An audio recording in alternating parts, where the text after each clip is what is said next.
الذين أوفوا عهده. أما بعد فأعوذ بالله من الشيطان الرجيم. بسم الله الرحمن الرحيم. قال الله تبارك وتعالى في القرآن المجيد والفرقان الحميد: الذي خلق الموت والحياة ليبلوكم أيكم أحسن عملا. صدق الله العظيم وبلغنا رسوله النبي الكريم الأمين.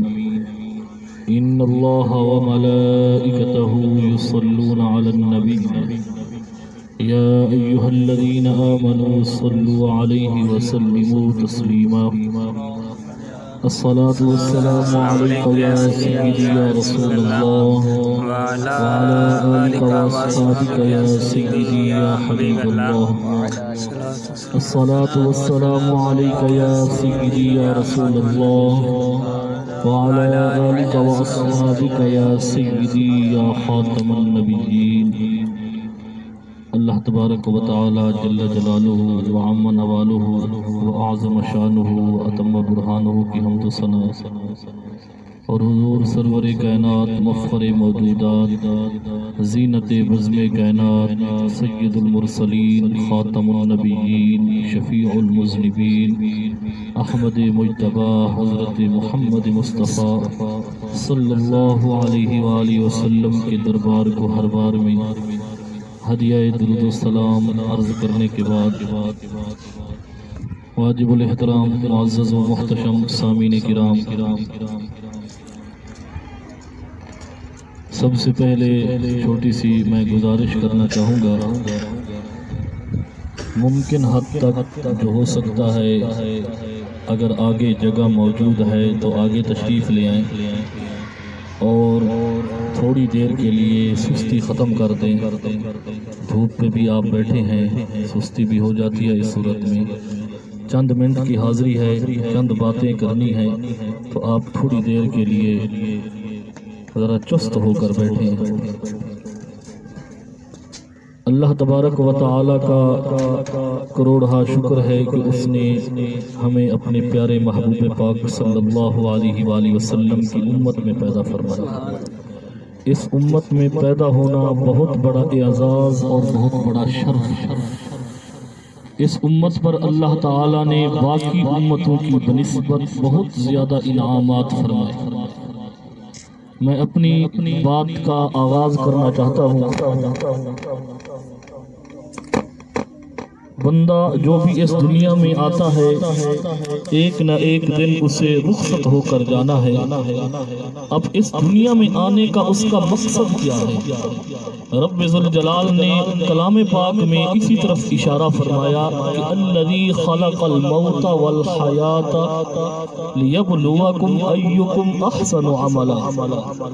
وہ ذات جس نے موت اور زندگی کو پیدا فرمایا لیبلوکم تاکہ تمہیں آزمائے ایکم احسن عملا، کس کے عمل بہتر ہے، کس کے عمل اچھے ہیں. تو رب ذوالجلال نے اس کائنات میں انسان کو بھیجا آزمانے کے لیے کہ کل قیامت کے دن اس کا پتہ چلے گا کہ وہ کیا دنیا سے کما کر لایا ہے. اب یہاں قابل غور بات یہ ہے رب ذوالجلال نے دو چیزیں ذکر فرمائی، موت اور زندگی. اب اگر ہم دنیاوی اعتبار سے دیکھیں تو زندگی ہے، موت بعد میں آنی ہے. لیکن اس آیت مبارکہ میں موت کا ذکر پہلے ہے، زندگی کا ذکر بعد میں ہے. تو رب ذوالجلال ہمیں یہ بتانا چاہتا ہے چاہے تم زندگی کی حالت میں ہو لیکن موت کو یاد رکھنا، کیونکہ موت دنیا کے اندر کئی اقوام ہیں. کوئی کسی چیز کا انکار کرنے والی ہے تو کوئی کسی چیز کا انکار کرنے والی، لیکن موت کا انکار کرنے والی کوئی قوم نہیں، کوئی مذہب نہیں. موت کا عقیدہ ہر آدمی رکھتا ہے، ہر مذہب رکھتا ہے. تو رب ذوالجلال کے فرمانے کا مقصد یہ ہے کہ تم دنیا میں زندگی گزارو، ضرور گزارو، لیکن موت کو یاد رکھنا.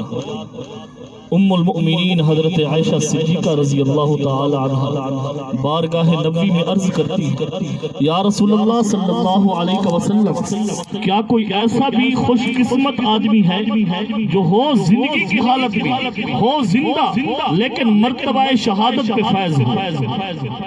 سوال بڑا عجیب ہے. بندہ جب اس دنیا سے شہید ہو کر جاتا ہے تو اس وقت مرتبہ شہادت پہ پہنچتا ہے، لیکن وہ جب سوال کر رہی ہیں ہو زندہ لیکن مرتبہ شہادت پہ فائز ہے.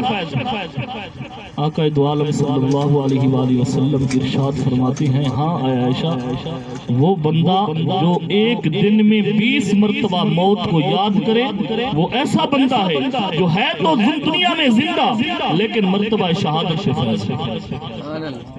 ایک دن میں 20 مرتبہ موت کو جو یاد کرے تو موت یاد رکھنا یہ ہر مسلمان کے لیے ضروری ہے، اور اس کے لیے تیاری کرنا، آخرت کے لیے تیاری کرنا، اپنے اعمال کے اندر روزانہ کا محاسبہ کرنا، موازنہ کرنا، یہ دیکھنا کہ آج مجھ سے کتنی نیکیاں ہوئی ہیں اور کتنی غلطیاں سرزد ہوئی ہیں، تاکہ شام کے وقت بیٹھ کر ہم دنیاوی اعتبار سے کاروبار کے اندر ہر بندہ تقریباً روزانہ یا ہفتے بعد یا مہینے بعد اپنے کاروبار کا حساب لگاتا ہے، دیکھتا ہے کہ کتنا نفع پہنچا ہے، کتنا نقصان پہنچا ہے. اب ایک چیز دنیاوی اعتبار سے ہم نفع نقصان کے بارے میں موازنہ کرتے ہیں، کبھی اس بات کا بھی موازنہ کیا ہے کہ ہم نے آج کے دن کتنی نیکیاں کی ہیں اور کتنی غلطیاں ہم سے سرزد ہوئی ہیں. یاد رکھیں کہ موت ایک ایسی چیز ہے کہ جس سے کوئی آدمی بچ نہیں سکتا. حضرت بلال حبشی رضی اللہ تعالی مؤذن رسول قربان جائے، دنیا کے اندر ہر قسم کے لوگ آتے ہیں، کئی ایسے ہوتے ہیں دنیا میں عیش و عشرت کی زندگی گزارتے ہیں، لیکن جب موت کا وقت آتا ہے بہت پریشانی حالت میں ہوتے ہیں، پریشانی کے عالم میں ہوتے ہیں اور وہ مرنا بھی نہیں چاہتے. حدیث پاک کے الفاظ کہ من احب لقاء اللہ احب اللہ لقاء ومن کرہ لقاء اللہ کرہ اللہ لقاء. فرمایا جو اللہ تعالی کی محبت اور جو اللہ تعالیٰ کی ملاقات پسند کرتا ہے تو اللہ تعالیٰ بھی اس سے ملنا پسند فرماتا ہے. کہ اس لیے کہ مومن بندے کا آخری وقت جب آتا ہے تو وہ اپنا مقام جو اس کا جنت میں مقام ہے وہ دیکھ لیتا ہے، اسی وجہ سے وہ جلدی کرتا ہے کہ مجھے جلدی لے جاؤ. اور جس وقت منافق یا کافر یا فاسق بندہ اس دنیا سے جاتا ہے، فرمایا وہ خود اللہ تعالیٰ کی ملاقات پسند نہیں کرتا اور اللہ تعالیٰ بھی اس سے ملنا پسند نہیں کرتا.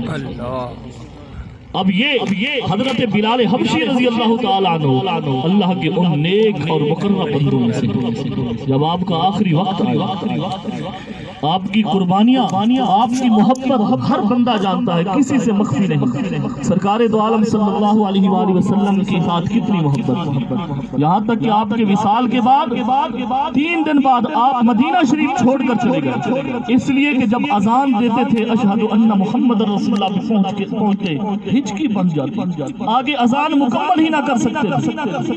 آخر کار جب گلیوں میں جاتے آپ کی یاد آتی، رونا شروع کر دیتے. آخر کار انہیں مدینہ چھوڑنا پڑا، اس لیے کہ وہاں پہ یاد سلاتی. جب آپ کا آخری وقت آیا، آپ کی زوجہ آپ کے پاس بیٹھی، غم کے عالم میں ہے، پریشانی کے عالم میں ہے، صدمہ پہنچا ہوا ہے، آپ کا آخری وقت ہے تو ان کی زبان سے، آپ کی زوجہ کی زبان سے الفاظ نکلتے ہیں واہ حزنہ ہے افسوس میرا خامد اس دنیا سے جا رہا. تو آپ موت کی آغوش میں نہیں پہنچے، ابھی سانس باقی ہے، فوراً ہی اپنا چہرہ پلٹ کر دیکھتے ہیں، فرماتے ہیں اے میری زوجہ کیا کہہ رہی ہے تو، کس طرح کے الفاظ کہہ رہی ہے؟ واہ حسنہ ہو، یہ کہو واہ فرحہ ہو، کہ اس لیے کہ آپ فرماتے ہیں غدن القا محمدن صلی اللہ علیہ وآلہ وسلم و اصحابہ. کہتے ہیں یہ کہو کہ واہ خوشی کا موقع ہے، خوشی کا مقام ہے کہ میں کل پیارے آقا و مولا صلی اللہ علیہ وآلہ وسلم سے ملوں گا اور آپ کے اصحاب سے ملوں گا. وہ الفاظ ہے نا مومن کی موت، مومن کے لیے موت جو ہے ایک تحفہ ہے.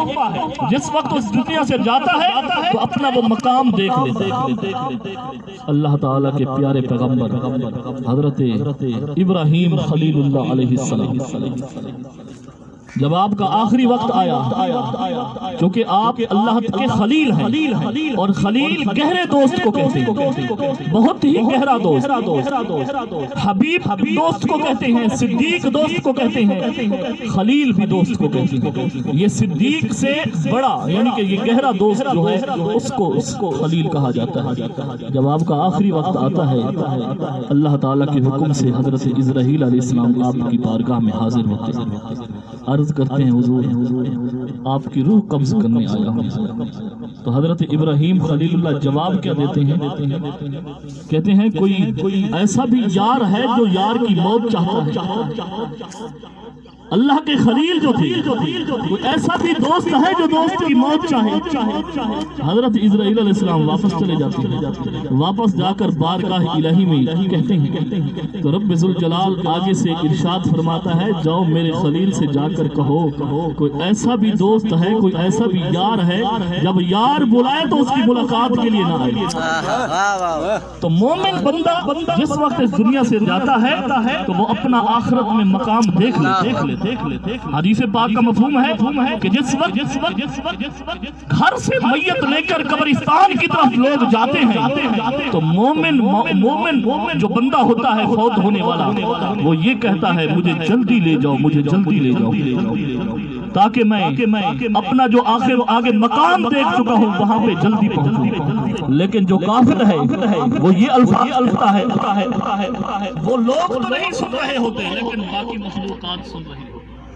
وہ یہ کہتا ہے کیف تذهبون، مجھے کہاں لے جا رہے ہو، کہاں لے جا رہے، این تذهبون، کہاں لے کر جا رہے ہو مجھے. یہ الفاظ ہے. تو یاد رکھیں دنیا کے اندر عیش و عشرت کی زندگی گزارنے کی صورت میں پھر موت اس آدمی کے لیے مشکل ہو جاتی ہے.